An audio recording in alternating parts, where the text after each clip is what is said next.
Welcome. The show is in honor of, and we have some very special guests with us today, and a couple of things that we're going to talk about that are very important. But before we start, I got to start out on a sad note, because one of the originators of this show, Frank Zielinski, has passed away. Frank was a dear friend, and he actually initiated getting the whole concept of the show kicked off by sitting in here talking with Rosemary, our director, and myself in an office, and he said, let's do something with the veterans. He went out and he recruited our co-host, Paul Dietrich, and John Burns, and Eddie Matusiak, who's also passed away. So we had veterans from World War II, from Korea, from Vietnam, and from Iraq, all in one panel together talking about their service. And you talked about Frank. Frank did serve in Korea. He served in both North Korea and South Korea, and he survived the Chosin Reservoir retreat. He was frozen. He was frozen. Yes, he had frostbite on his fingers and his toes. Yeah, and great guy. All of that. Great guy, and if he will be missed. Yes. And our sincere condolences to his wife and his children, and who got to meet all of them, and they're just such a wonderful family. Frank, we're going to miss you. Okay. Now, we're here, and twofold. We'll talk about military, and also we want to pay tribute to Black History Month, because Joe Skinner, our friend, who's been with us numerous times, right? Diopn Golfen, did I get that right? That's correct. Okay. Diopn, a veteran from Iraq, but also a member of the New York City Police Department, and proud to have you with us, brother. Thank you. Proud. That's means a lot. We'll talk about things in general, but let's start off with you, Diopn. Tell us a little bit about your experience with the military. Sure. I've been in the military going on 18 years now, 20 overall years, 18 which are good years. Been to Iraq, deployed, been called to active duty 2011 and 2003 when the war initiated. So basically being in the military, I've seen a lot, in my short but long-term career in the United States Army. And you were over Iraq when they were pretty much breaking down, right? Correct. I was over in Iraq when they were breaking down. The unit I was with was 77 Sustainment Brigade. We closed the base down at that particular base, was Camp Alad. My company commander was Colonel Falcone, who I worked hand in hand with the PSD team. And my guidance was to make sure he got home safe, and each and every day be picked up, and responsibility of wherever he needed to go. I made sure that was taken care of. So you were a bodyguard? Yes. Pretty much, yes. Correct. Yes, you were a personal security. You were a bodyguard. Person. That's an awesome task to be put on you, and at a young age, So you were actually military before you became a police officer? That's correct. Okay. I joined in '97. Okay. How did the military impact you becoming a police officer? Basically, being in the military, it was able to give me structure, discipline. So when things need to get done, you don't ask any questions, you know how to move already. So that basically carried over into the law enforcement.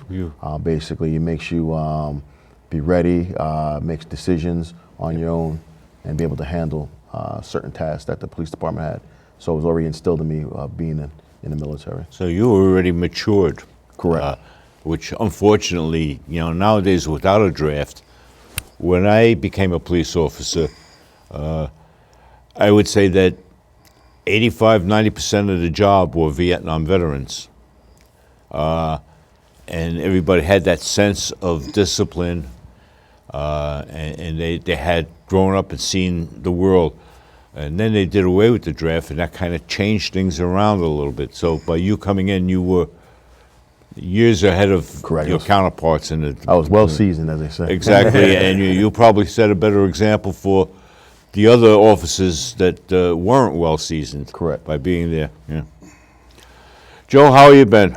Very good, very good. Joe's been with us so many times, and we've talked about Joe.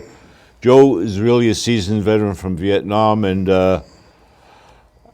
what differences would you compare Vietnam to what you hear about Iraq? Most of all, I believe the people, the military in Iraq had more support than coming home than we did. We had none Absolutely. whatsoever. Absolutely. And right. you know, I used to, you know, read the paper, watch it, and it was a TV war. You know, like Vietnam at the end became a TV war, and that's when all the riots started and discontent in the states. And I remember Kent State where the guardsman shot that female. Right. And I that always affected me deeply.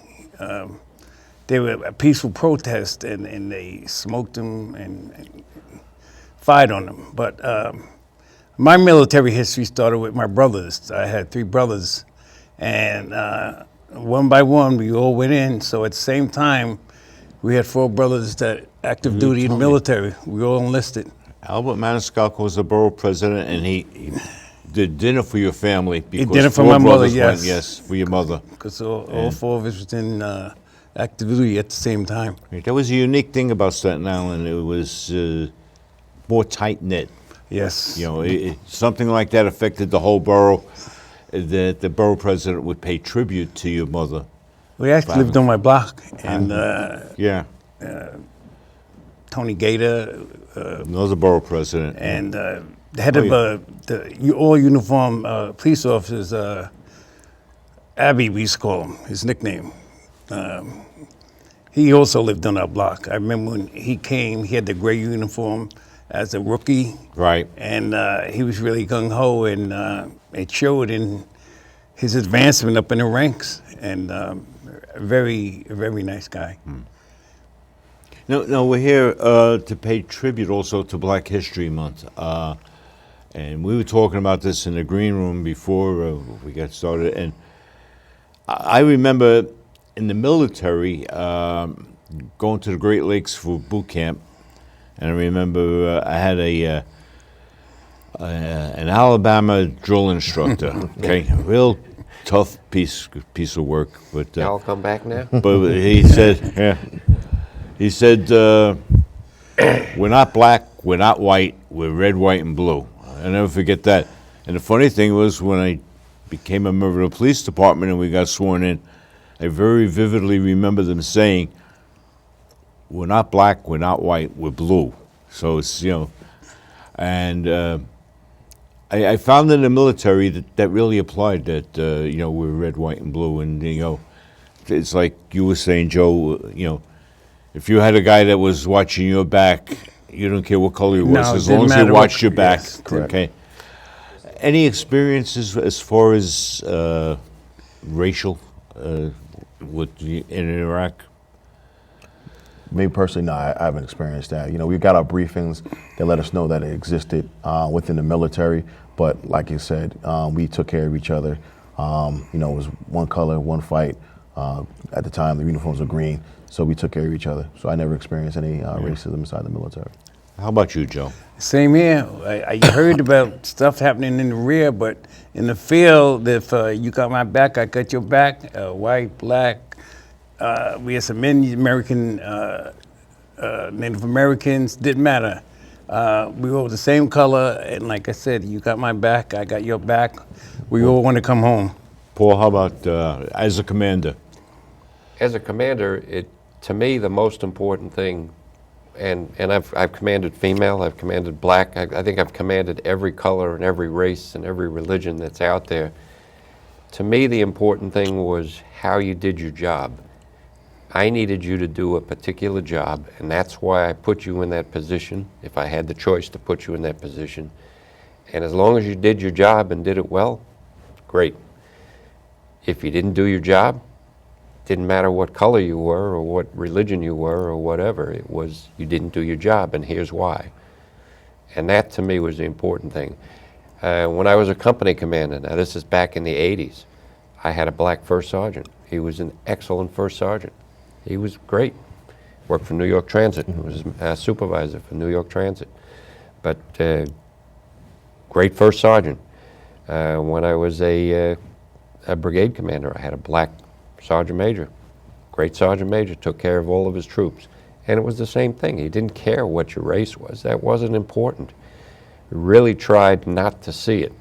It wasn't a discriminating factor. It wasn't, what was discriminating was how you did your job. Whatever that job was, whatever you were assigned to do.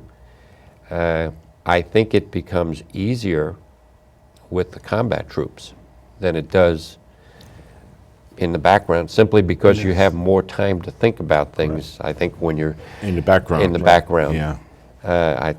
I think, hey, in combat, hey, I was on the other end of the PST team. Right. I mean, I didn't care whether the guy in charge of my PST team was black, green, or whatever. So get the job done. Get the job done, keep my ass safe, because I would like to go home and see my wife and kids.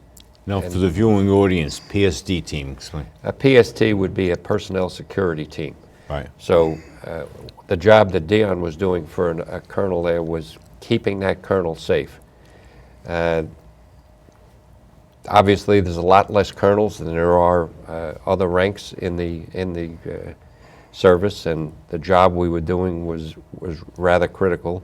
In one place in Iraq when I was there, I was out in the west of Iraq in the Anbar province, and I had an entire platoon of Marines as my PST team, because a little town called Haditha was a particularly nasty place. It was lousy. And the area you went to determined how many PST members you had. There were places in Baghdad I went with 3 people. There were places in the south of Iraq I went, I had a team of 15. But the job was the same. Bring them back and bring your team back. That was the important thing. And you were talking about the ways that it's done now versus the ways it was done years ago. We were talking a little bit about now a lot of things are done on the computer with the GPS. You look at your routes on the computer, kind of like you would Google it. But it's done a little differently, but the end result is the same. The idea is to get you from A to B without getting killed, or getting any of your members killed, or getting your vehicles blown up, or whatever. And that was the job. I remember my PST team leader in Baghdad told me, "Sir, don't even put a bullet in your chamber, because if you need to use your weapon, it means I didn't do my job." That was his direction to me. And hey, there were times that I never put a round in the chamber. There were other times that, depending on where we went, yes, I did. Yeah. I did in Anbar province, believe me, because that place was bad. That was a bad place. How do you feel about Iraq now, Dion? Is it? Do you see any hope for future, or do you see any changes coming, or how long ago have you left since you've left Iraq? I say it's been 5 years now. Basically, just by reading the news and the intel that I see out there, basically it's changing, reverting back to the old way. But once again, it's leadership has to come up there to make a determination to say what they're not going to stand for, and put a plan together, devise it, and contain what's needed out there right now to keep the peace out in Iraq. But once again, Iraqi peoples, Iraq is a very lovely place, but unfortunately, there's some some loose ends that need to be tightened up. You see, the people are divided, where there is some that just want a nice, quiet life. They do. I mean, of course, it's I think just the majority of them. Yeah, majority, like I said, the kids out there may not speak the same language, but they understand. We gave them a lot of Girl Scout cookies, a lot of candies we threw out, through the turrets of the vehicles, and basically, most of the kids, like any of the kids here, just want to have a peaceful life, play, and everything else. They don't understand that. It's when they get older, learn behavior, passed to them, from older generations, and that's when they learn. But most of the generations there, they just want peace. But unfortunately, there's a few bad apples that spoil a bunch out there in Iraq. Now, you said when you left, we left millions of dollars of equipment behind. Oh, yeah, we left a lot of vehicles back there. cars that we couldn't take back because, once the car's over there, the sand inside the engine, the cars are no good. Sand is everywhere. Right. So, basically those cars are, property of them now. And we basically gave it over to the Iraqi government and let them do what they need to do with that. It's interesting. Ever have any desire to go back and visit? Oh, if I could, they just opened up Cuba. It's a big, like I said, it's a great country to go visit. Very warm from April to November. Rainy season after that time. So it's it's a very rich in history out there. So there's a lot to learn. So it is a nice country to go back to see if it ever one time sustained its government. Yeah. Well, you say it was very warm. You remind me, I spent some time in Gitmo. Now, there's a place that's hot and humid. hot. Right, humid. right, but, definitely. Sounds like Kuwait, though. Yeah. How about? Well, Vietnam now is commercialized. Oh, it's a people- very wealthy country. And people are going over there and taking trips, seeing how the country is. But you don't see how we seen it. Oh, I was just gonna say, it's almost terrible. It is. It's not almost terrible. It is terrible that so many lives were lost. And nowadays the country is just flourishing, and it's a tourist mecca. Yeah, and it's a tourist mechanism. Yeah. and you say to yourself, why? Yeah. Why did all of my friends have to die over there? And and you and I have talked about this many times. How many times you said, why him and not me? And that stays with you. It's unfortunately, and they didn't identify PTSD until 1980s. That's right. Right. That's right. Okay, Yeah. I mean, and here we had guys that were over there in the 60s and the 70s that came home shell shocked, for lack of a better phrase. Same thing. Same thing. World War II. Same thing. Korea. Exactly. Yeah. I mean, my post. We had a guy from Korea that. 5 years ago, he just got his PTSD Wow. confirmed with the VA. For all those years, denied. Johnny Burns, Yeah. another person. I didn't even World know War II. about it. And someone Nope. told me, he says, you need to go to Yeah. see somebody because you're kind of crazy and go up to the 14th floor at the VA and right away they diagnosed me as having PTSD big time. It's not an easy thing having somebody tell you you're crazy, okay, and then realizing that, hey, he may be right, but it was an effect of the war. It was a good friend who also went through it. Yeah. And he already had PTSD, and he went over there and Well, we've all said this before. None of us came back the same way as we went. None of us. Because, hey, we've seen things that you really don't want to see. Right. No, I was talking to Joe. Joe used to be hanging out on Port Richmond Avenue, going to Steckman's, and so was I. Oh. Okay? And we were young kids, and everybody's, well, I'm going to see if I can't pick up Susie today or whatever, Hey, you came back Hey, be from careful, Vietnam, Susie may Steckman's be out wasn't a there. place you wanted to be. Right. You couldn't, by now you've seen death, you've seen all of the horrors, and you come home and you couldn't deal with being a kid anymore. Right. all this stuff that built up inside me, it stayed with me for 40, 50 years till I start PTSD counseling. Yeah. I still go to once a week to PTSD single counseling, one-on-one, and every 3 months I go see my psychiatrist at the VA for PTSD, and it's a lifelong battle. Yeah. It's always there. Let's talk a little bit about the VA. Dion, the guys that you served with, did they get to use the VA? Was the VA available for them, or? Yes, the VA was available to, like myself, when I got injured in Iraq, I was able to, they were very helpful. The people there, we called them SFAC, taught us about all the programs and if you need any help, which was, different than Vietnam. They already told us about, Vietnam, they didn't take care of us. So, to Joe, appreciate your service over there, because if it wasn't for the Vietnam, they wouldn't know how to deal with the Iraqi war. It could have been just basically another, Vietnam. And, Yeah. just by, being in the military, I did that when I was leaving out, going through up in, before shipping over to Germany, They basically stopped off every airport, Atlanta. Everybody congratulated us, had a wave. So it felt good. That's a wonderful right, thing. it felt Yeah. good. But they all make us said the VA basically took care of us. Yeah. Open arms and anything we needed, diagnosed or whatever the case was, medical. Before we ended the war, we basically got checked out again to make sure of any ailments, PTSD, everything. Good. I was No. over there Monday. You see people from World War II, Yep. the Korean War, Vietnamese War,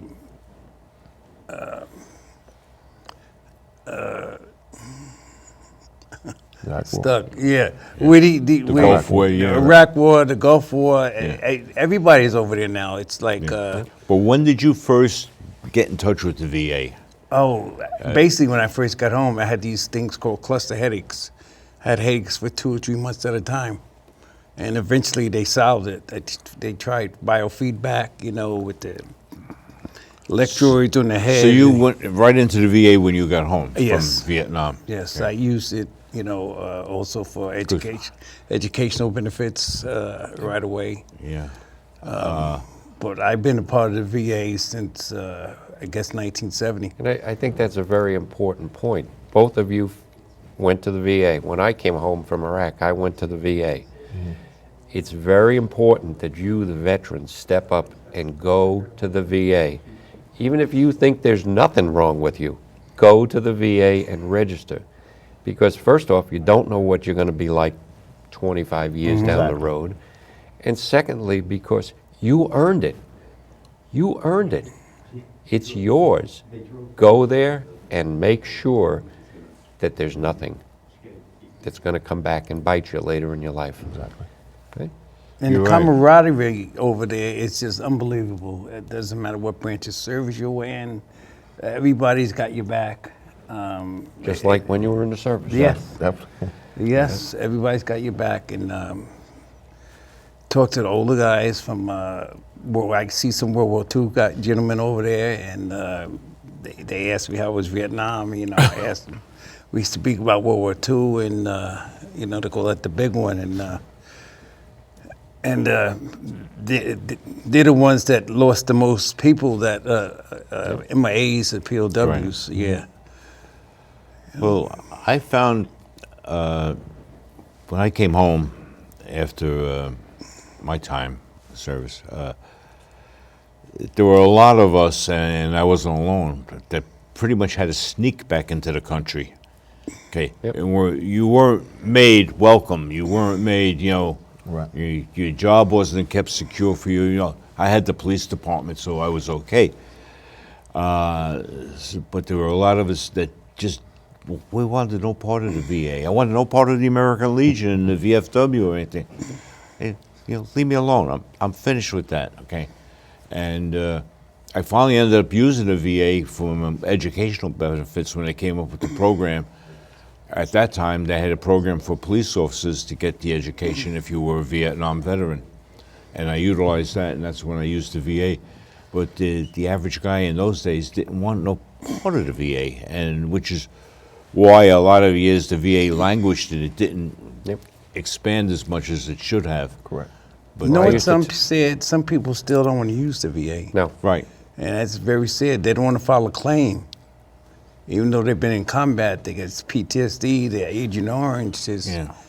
It's Some on a the street shame. sleeping too. And, homeless. and I had the other thought that a lot of us were civil service. Like I said, my particular class in the police department, like I said, we were about 80% Vietnam veterans. Okay, You don't have that many now. we had Absolutely. benefits from the police department, so nobody went running to the VA.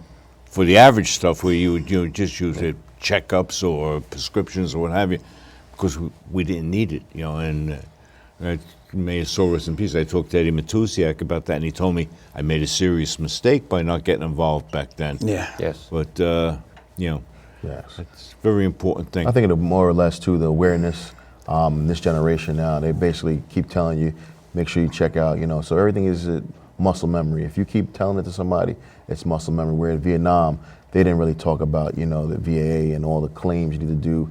It was a different type of military back then. So now they keep talking about it. So you do see a lot of homeless, not coming to a lot of people that are vets, on the street, become alcoholics. You know what? They just don't, have the courage to go over to face the VA. Right. I think they can't get help, but always should check out, what if you can get the help Yeah. or not. Well, seeing a homeless vet is one of the saddest Horrible. things that gets to me. And then seeing a vet who's reverted to alcohol or even drugs Right. and hasn't sought help, that's very frightening. Very. It's one of the reasons I'm very happy that we finally got the Veterans Court here on Staten Island. Yes. And Which is very successful. it's very successful throughout the rest of the state. It has very low recidivism rates. And the reason is, the first step in there is to get that veteran into counseling. Exactly. And that's a part of, Big plus, right? yes, the big plus. I'm one of the volunteers down there. Me Good, too. good. Yeah. Yeah, me too. All very important. Joe, what would you suggest for any viewers as far as military? Military, you get a very good education. Yes. It's not like when I was there, your combat, but there's so many areas that you can go and get a great education and be paid for it at the same time. Yes. And then when you get out, the jobs are, I think, a bit easier to obtain. Yes. Dion, what would you say if any of you was Well, any military. advice you can give them about life in general, even? Sure. Military did a lot for me, I got to say. Was able to open up my own business, as you can see on my shirt. It's called Vision Hair Studio. It's a barber shop and salon. So it was able me to, further my career in law enforcement as well, able to keep a job. And also, it gives you a learning experience that, puts you into the sense of, you're ready for the world. Able to make a decision. Correct. Like we spoke about before. Correct. Yeah. Well, I'd like to thank you, gentlemen, for your service. Thank you, sir. Okay, and I want to thank you for your further service with the police department. Right. And it's always Keep on serving. great to have a brother here. Thank It's very partial to police officers. Always have been. So it's great. And for the viewing public, we want to thank you for watching in honor of, and we will continue to bring you shows about points of interest. I'd like to pay tribute to all of my black brothers from the Black History Month. I want to thank you. I want to thank you for being here. Joe, once again. Thank you. been You're a becoming pleasure. a regular. We're going to have to get your name on the chair. And we were supposed to have Keith, but I think we scared him off. Remember And, last time? if- Yeah, even Keith. Of course, my co-host Paul Dietrich. Paul, I can't thank you enough. We keep this going, and If there's any veterans out there that need help, call.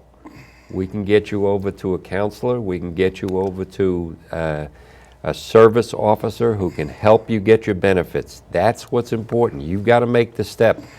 These fellows, myself, we've gone to the VA. All of us have gone to the VA for the help we deserved, that we earned. 718-698-5269. thank you. Thank you, Paul. You keep watching in honor of. We love bringing the programs to you, and God bless America.